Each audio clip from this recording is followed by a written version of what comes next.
Hey y'all, welcome to My Way of Mysteries, the channel that brings you multi-dimensional content, which means that the readings are from a broad and expansive point of view, and that they're not for a specific time but should resonate with you guys whenever you come across them.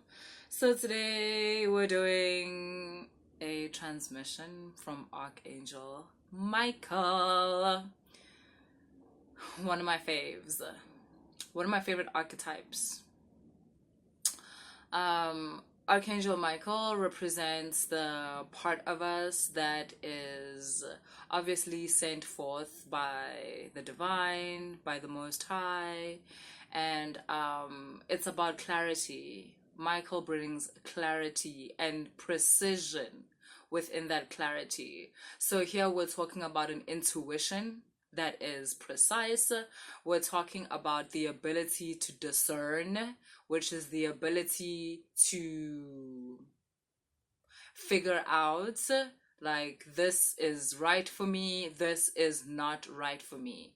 But not only that, what we don't speak about with Michael is the ability to withstand the pain of precise discernment, the ability to withstand the pain of precise intuition, because a lot of us have intuition that is quite top tier, like cream of the crop, top notch, but we don't honor that intuition because it hurts. It brings up, it feeds. Basically, what happens is that we realize that if I am to trust what my intuition is saying right now, I would have to let go of this person. And so we start to feed into a certain fear, whether that fear tells us that, oh, you're going to be alone. And oh my God, how can you do this? You don't even have proof. Because that's the thing with intuition, right? It's like knowing without any physical proof that that is what is happening. That's the thing with discernment. It's when you're listening to someone, but like, yo, the energy is just not sitting right. And you know energy doesn't lie.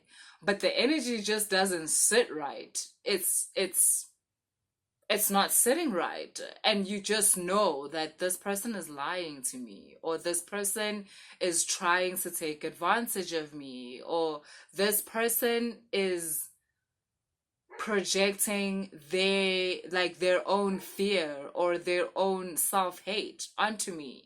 And what happens is that fear being projected onto you, that self-hate being projected onto you, that is poison, you guys. Like, some of what you guys call spiritual attacks is mostly, honestly, just that. It's people projecting their own self-hate or their own terror onto you. Sometimes, like, it's not something that originally, most of the time, it's got nothing to do with you. It's not that someone has a personal vendetta against you. It's that someone is fighting their own demons. Their demons of terror, like I said, which is basically being afraid of something that's like not even there, something that's not gonna happen. That's brought about by like a scarcity mentality, like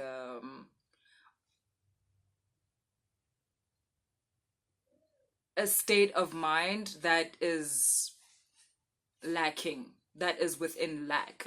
So what happens is that there's always a fear of not enough. There's always a fear of someone having more than them. There's always a fear of someone being better. So when you are in close proximity with someone like this, and let's say you start doing well, or your life starts looking like you could enjoy it for some reason, not for some reason, for this exact reason that I've just explained, that will translate into their life as that means less for them, because you are receiving, that means less for them, and therefore they will start projecting that lack mentality, that lack energy onto you by either, like we said before, making you feel like you're not enough, or making you feel like you are less than, when really all their actions are a reflection of how they feel about themselves.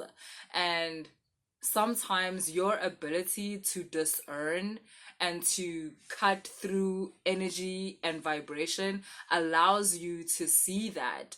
But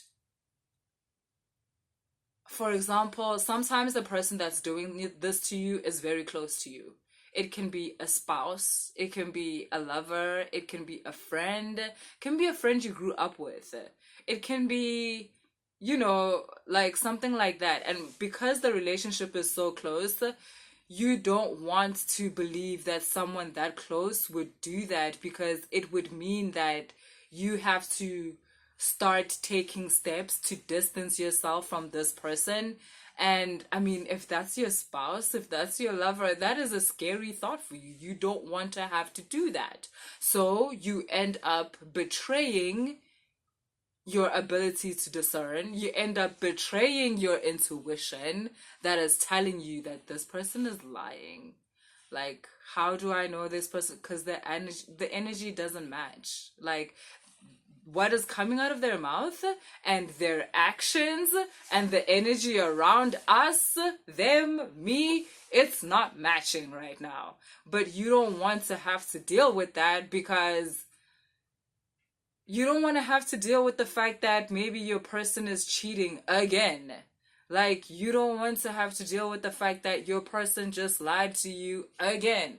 You don't want to have to deal with the fact that your friend possibly could maybe want to love you, but they don't love themselves, and so they're actually not capable and not in a place to love you and be happy for you when good things happen to you.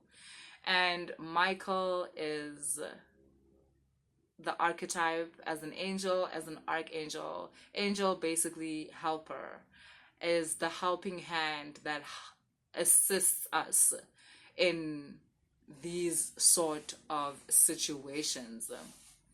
Now, Michael isn't just going to come up to you. If Michael is coming through, it's because you are aware of this aspect of yourself, the aspect of yourself that has the ability to discern or to intuit something, but also that action being followed by a fear of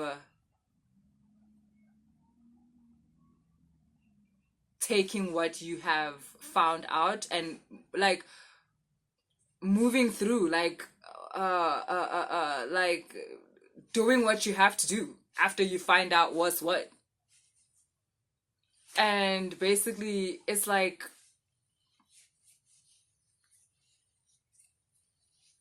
Michael teaches us how to strengthen ourselves as people that are able to discern, as people that are able to be intuitive in certain situations. He kind of like guides us in the path of like bearing the burden of the gift, because as I've mentioned before on this channel, it's not easy to be able to see. It's actually, in the beginning, it's a harsh gift, because people around us are struggling with all sorts of things, and we like to put people on a pedestal where this person would never hurt you because they love me. And yes, that is true. However, this is a person. They have their own things that they're working through, and sometimes their demons may manifest as them not being good for you right now, as them being someone who is opposing your growth, opposing you reaching your full potential. And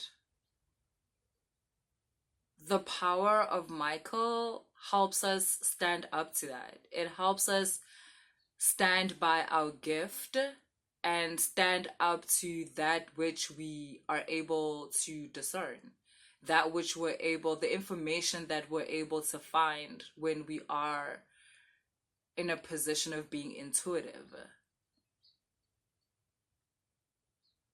Michael helps us follow through. That's the word I was looking for before. Michael helps us follow through with the information that has been given to us.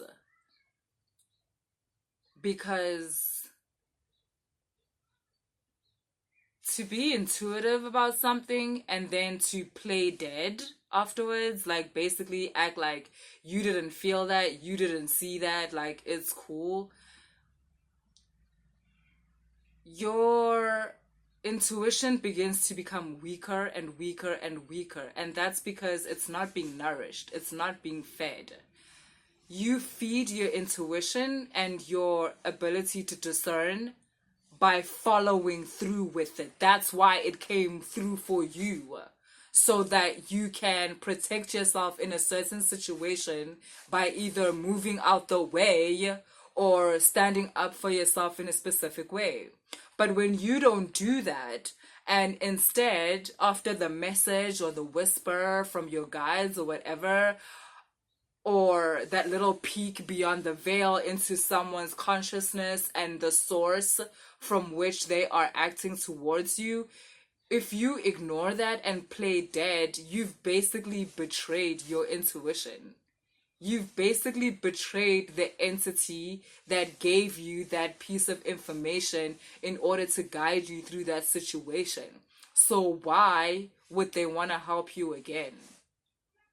Why would your intuition want to keep coming up if you starve it, if you do not honor it, if you prefer to play small? No, then it would rather chill and like, it's cool. Maybe somewhere along the way through your walking, it will see someone with more light than you and jump ship and rather go to that person. Because why would it stay where it's not being fed? And again, the only reason why you wouldn't be feeding or honoring these parts of yourself is because you're afraid. You're afraid of the pain that comes with the initial confrontation. And just because you, by confrontation, I don't mean that like as soon as you intuit something or whatever, it has to be like a actual physical confrontation with someone and you questioning them and being like, my intuition says you're lying. Like, no. In fact, guys, I would advise you to, when you intuit something, like chill, let it play out, because that's always what follows. Allow it to play out. Sometimes out of fear of what's happening, you actually confront too early, where something then becomes a huge argument, and at the end of that argument, you're the monster. Because not only did you not have proof, but the other person maybe outworded you or something like that, and basically at the end of the day, you're the asshole. Like, I would advise you, like, when you do get the message that someone's lying or someone is plotting against you or whatever, like, chill. Like, your knowledge of that truth, trust me, like, that's Michael. Like, that's protection enough.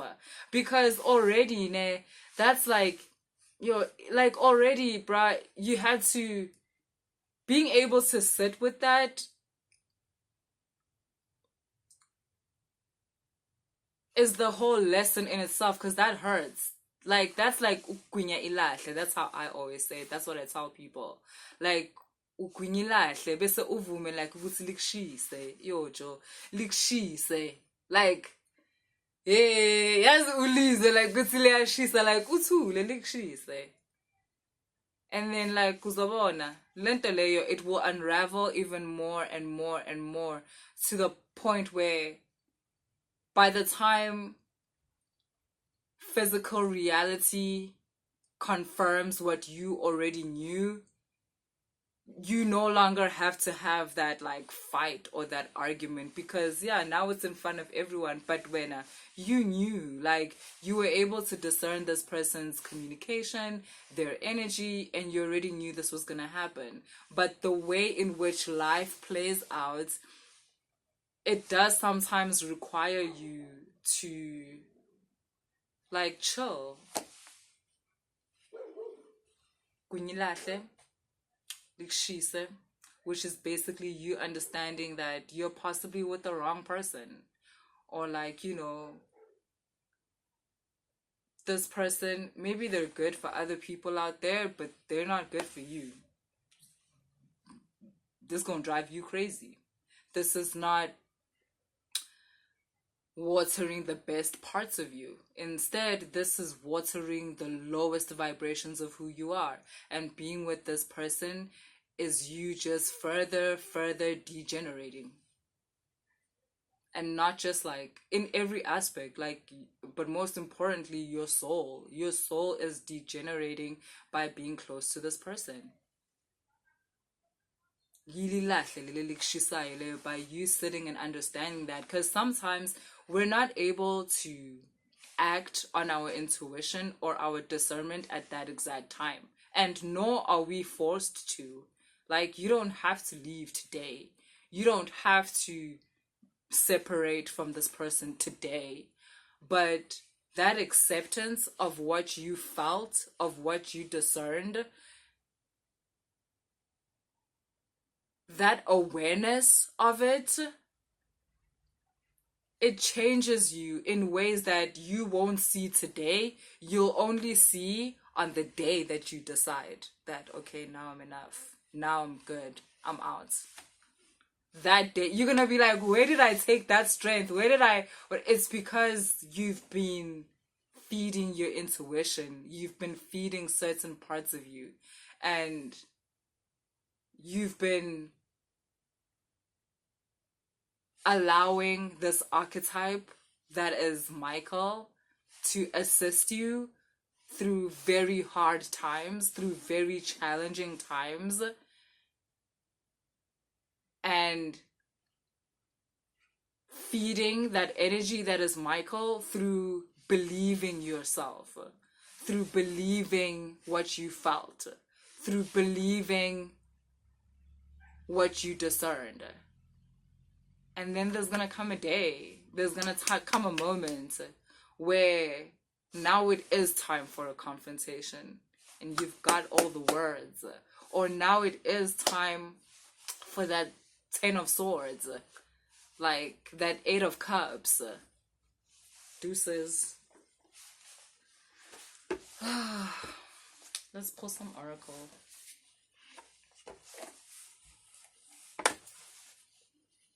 Okay, this one.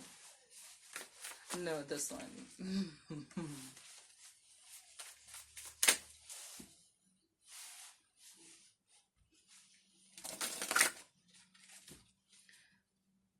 The reason why Michael carries a sword is because discernment and intuition is painful.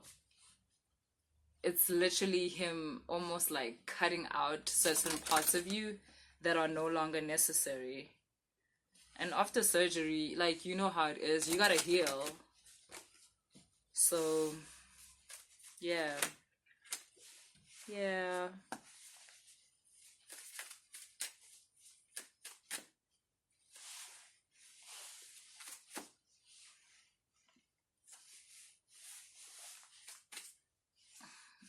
Listen, yes, like, you guys, you're going to be your own hero. Like, some of you have this, like, I would call it a strange idea, but because of this dimension, I'm not gonna call it strange, because there's so many things that influence you into thinking in the way that I'm about to say right now.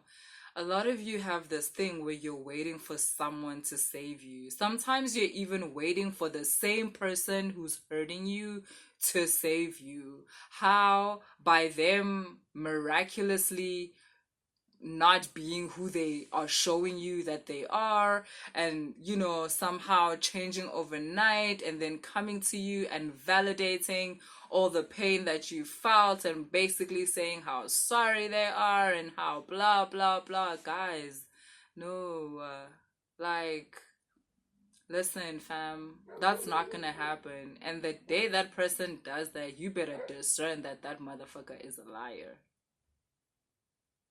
Cause that just ain't it. Like, unless there's like 5 years between you guys where you haven't seen each other, like 5 years between them causing you pain and now, like, then maybe I can be like, okay, like, I would be like, book a love and relationship reading. Actually, let's figure this motherfucker out. Cause wow, for real. Because that's just like, please, come on.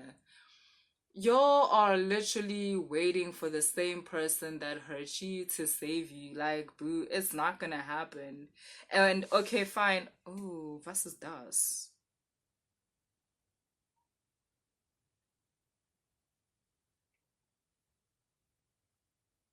You know it. Deep down inside, you know what I'm saying is true. You know that the only person you're waiting for is yourself.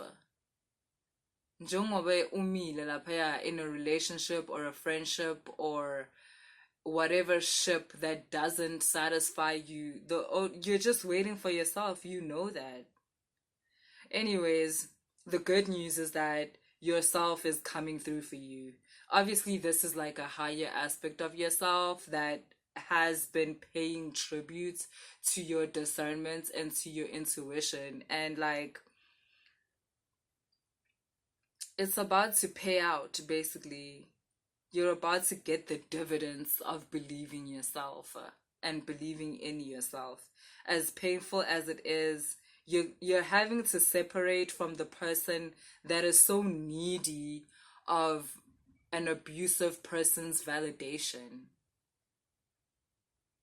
Because it's like you understand that that abusive person and the version of you that keeps running after them is the same person. Basically, they don't even have to hurt you. At this point, you're hurting yourself. And it's like you're realizing that you need to free yourself from the version of yourself that keeps wanting to be hurt over and over and over again in order to believe itself. Like, fuck it. This is so cool. Let me tell you, look at this. Let me show you.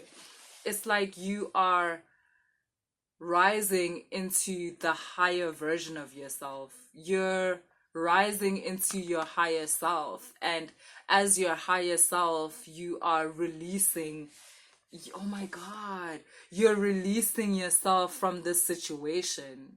You're releasing yourself from this fucking chaos, this version of hell that a certain part of you seems to thrive. And it's a part of you that's like very attached to pain, very much like, it's kind of sadistic, if I'm gonna be honest. It's almost like you think you're cool because you've got all this pain in your life, or because you've got this toxicity and this dysfunction. And I don't know, it's like, yeah, it's like you think you're cool. Well, the version of yourself that you're about to free yourself from, that version of yourself thinks it's cool.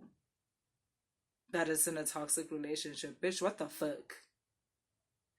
Yeah, it's like an addiction. You know how, like, I've been talking about how you guys, some of you are about to be freed from like certain addictions. And like, I always forget to mention, addictions don't always mean like alcohol or like drugs and stuff. It's also like fucked up relationships, certain ways of seeing ourselves.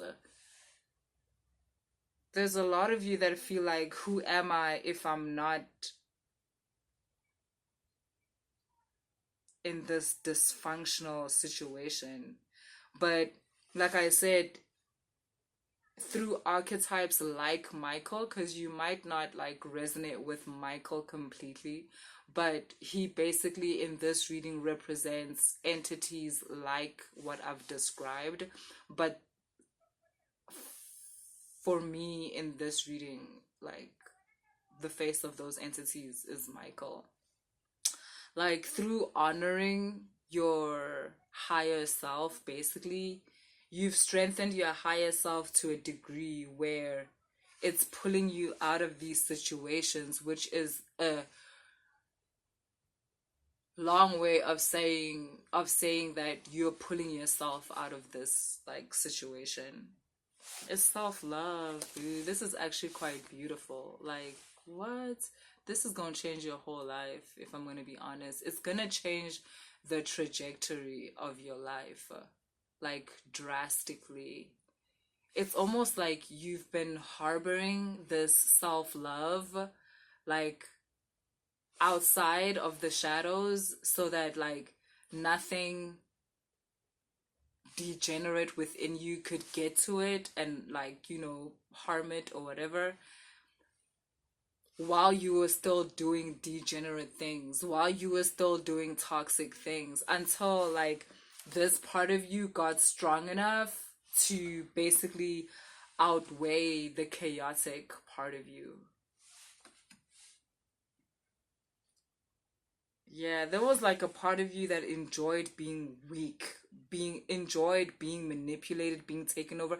Oh, you know what it is? It's not so much that you enjoyed that. You were very comfortable being the victim. It's like you think the victim gets a certain prize at the end. You had told yourself the story about how the victim gets saved, and like, or the victim gets like this prize at the end where the Prince Charming is gonna come because you've been through all this hardship, and because of all your hardship you deserve all these great things. Boo.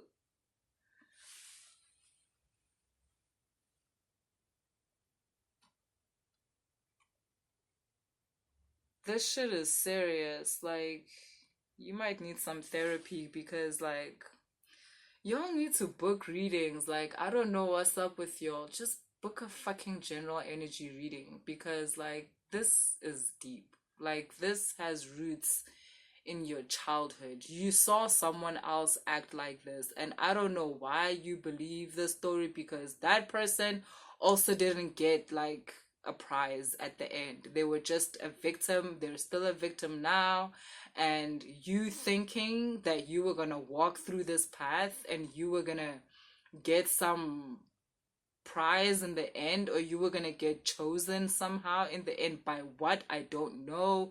It's crazy. And the reason why I'm saying book a reading or like book a therapy session is because you would be shocked at how many other avenues of your life you are running in this way. And if you're still in this and you haven't nurtured the higher self, the other version of you that's gonna exit you out of this, you need to start doing that. Because this is dangerous. This is dangerous. I know people that are in their 60s that have been thinking like this from their 20s, and now they're in their 60s and now they are set in victim mode. Like, there is nothing anybody can do about it. It's over. They basically live on people feeling sorry for them, and they translate that as love. They think that's love. They wait for their abuser to feel sorry for them.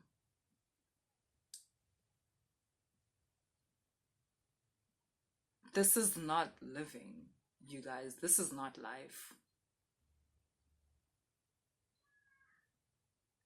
You deserve better. Oh, God. Okay, so that's what I have for you guys. How morbid. If you resonated, like, share, subscribe, because it is what it is. At the end of the day, we're helping each other navigate, because it can, it happens to anyone and everyone, and we're helping each other navigate. So yeah. And if you want to book a reading, book a damn reading, okay? Like, if your problem is budget, book a general energy reading. Don't ask me for a free reading. That's not gonna happen. It's not because I'm an asshole. It's because, like, there's rules. Okay, there's rules to this shit, and I follow the rules. So yeah, book a reading and get yourself some tools. Cool. That's what I have for you guys. Later.